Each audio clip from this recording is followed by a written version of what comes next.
এটা বাস্তব যে জোড়াতালি দিয়ে চলছে, কারণ অনেক জোড়াতালি দিয়ে চলছে বিসিবি। তবে সমস্যা সমাধানে শিগগিরই ক্রীড়া সংস্থাগুলো সংস্কার করে বিসিবিতে নতুন পরিচালক আনা হবে বলে জানিয়েছেন যুব ও ক্রীড়া মন্ত্রণালয়ের উপদেষ্টা আসিফ মাহমুদ সজীব ভুইয়া। রোববার যুব ও ক্রীড়া এবং শ্রম এবং কর্মসংস্থান মন্ত্রণালয়ের গত 100 দিনের কার্যক্রম নিয়ে সংবাদ সম্মেলনে এই কথা জানান ক্রীড়া উপদেষ্টা। সংবাদ সম্মেলনে বাংলাদেশের সাবেক অধিনায়ক আমিনুল ইসলাম বুলবুলের জোড়াতালি দিয়ে চলছে বিসিবি এমন মন্তব্যে দৃষ্টিতে আনলে ক্রীড়া উপদেষ্টা বিষয়টি স্বীকার করে এর প্রেক্ষাপট তুলে ধরেন।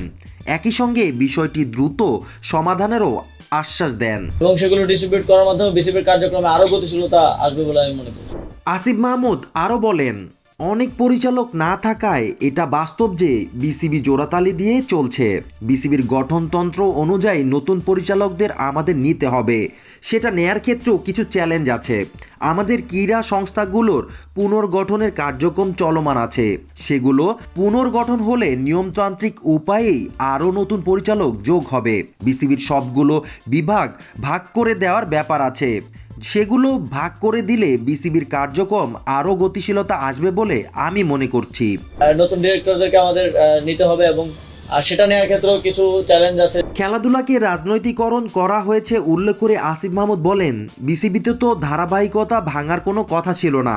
যদি বিসিবিতে রাজনীতিকরণ না করা হতো তাহলে দেশে পরিবর্তন আসলেও বিসিবি তার মতোই থাকতে পারত, ধারাবাহিকভাবেই তার কার্যক্রম পরিচালনা করতে পারত। স্পোর্টসকে যেভাবে পলিটিসাইজ করা হয়েছে, বিসিবিতে তো কোনো ধারাবাহিকতার ব্রিজ হওয়ার কথা ছিল না। যদি স্পোর্টসে পলিটিসাইজ না করা হতো, বিসিবিতে পলিটিক্যাল লোকজন না থাকতো। তিনি আরও বলেন, আমি যখন দায়িত্ব নিলাম তখন বিসিবির পরিচালকদের পাওয়া যাচ্ছিল না। কারো সঙ্গে যে পরামর্শ করব এমন একটা লোক পর্যন্ত ছিল না। স্টক হোল্ডারদের সঙ্গে আলোচনার মাধ্যমে গঠনতান্ত্রিক অনেক জটিলতা ছিল।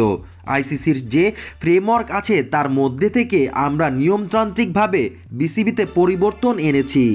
আইসিসির যেই ফ্রেমওয়ার্ক আছে তার মধ্যে থেকে নিয়মতান্ত্রিকভাবে আমরা বিসিবিতে পরিবর্তনটা এনেছি এবং এটা বাস্তব যে জোড়াতালি দিয়ে চলছে।